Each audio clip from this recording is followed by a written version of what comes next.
My name's Rich Hayes, the business is Beverley Motor Works, BMW and MINI specialist based in Beverley. So career started before setting up our own business at BMW, working for the main manufacturer, constantly frustrated about how customers were being treated. So we thought that we could do it a lot better, and with the accreditations that we've achieved, we believe that we are doing it a lot better. So we've just achieved Which Trusted Trader accreditation, which we went through the full audit process. We're the only garage in the area to have it. The closest one's Leeds, and then far up as Newcastle. So for us to get that within the area for us is a big tick in the box, and it confirms our position within Beverley, within Hull, within the area as one of the leading garages. People that mainly influenced me to become an entrepreneur, mainly my dad. He retired at 49 after selling his own business. So that's a massive benchmark for me to look at and see if we can beat that. We read various books. Jack Canfield's a big inspiration for us. We use it with the team as well, and we try and pass that on to the team. Fortunate enough to write a chapter in a book that got published as well, so by being an entrepreneur has put us into all different arenas that we never dreamed that we'd get into. So to keep going as an entrepreneur, it's just all based around risk. So some people not keen on risk. You maybe found that most entrepreneurs like a bit of risk, enjoy the thrill of the fact that, you know, we set up about a 6,500 square foot unit and didn't know anyone in the area, and just had a boatload of enthusiasm. So I say risk and enthusiasm is the big thing that keeps us going. And obviously being employed before, all the security was great, and we obviously gave that all up for just taking a risk and seeing how it goes. With the FEO, it's not networking, it's pure support. So from our point of view, we also had Paul Sewell from when FEO first started, and we never even knew what an entrepreneur was until we realised that we were actually entrepreneurs ourselves. But to have that level of support that you can give them a ring, invite them down for a coffee, meet up, and you get however many years experience from the likes of Paul, Ian Bland. You know, there've been massive influences on how we run businesses of our own compared to how they run theirs, and you know, the only difference is the zeros on the end but the principle's still the same. And one of the key things that we've learned is that, you know, don't panic. And that was one of the first things that especially Ian Bland said to us when we first started.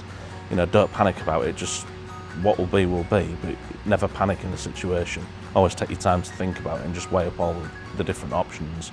The main thing that we realised, and it took us maybe a couple of years to realise, is all about cash flow. Just make sure your cash is flowing and keep an eye on it every day. And it's all about that. You can get carried away with enthusiasm, wanting to do all sorts of different bits and bobs, but unless your financials are right and that you're legal doing things, then your business is never going to succeed. But it's just having a finger on the pulse of your business financially, and you know that what's coming in comes in and what goes out, and that the two balance. Yeah, I mean, don't be scared to get support in. Don't be scared to pay someone to do it for you.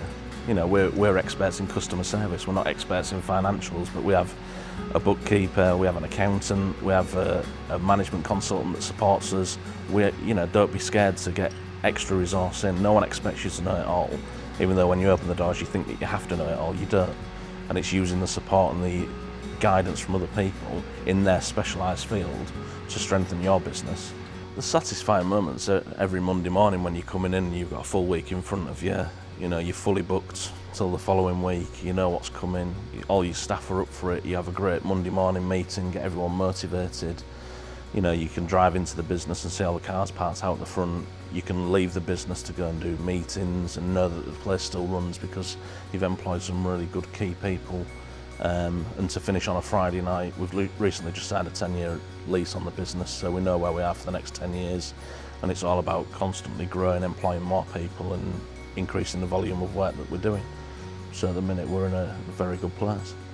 The best bit of advice I can give is that people are not interested in the ideas that you've got, it's how you go and put them in place. And there's no good talking about it, just go and do it. And if it don't work, it doesn't matter. Nobody's going to come along and, you know, laugh in your face for not doing it. You have to tip your hat to anyone that's either tried or is running their own business, because it is tough. My biggest one's behaviour breeds behaviour. When you go into business, you need to treat people the way that you want to be treated. You're dealing with professional people that have worked hard to get where they've got to, and you have to pay them the respect that they deserve. So you need to treat people how you want to be treated. Whether it's a supplier, your relationship with suppliers should be the same as your relationship with your customer, because you need them on board to be able to support you, you know, and grow the business. So it's really behaviour breeds behaviour. You're nice to someone, you'll get it back. If you're off with someone, then don't expect to get, you know, treated the way that you want to be treated.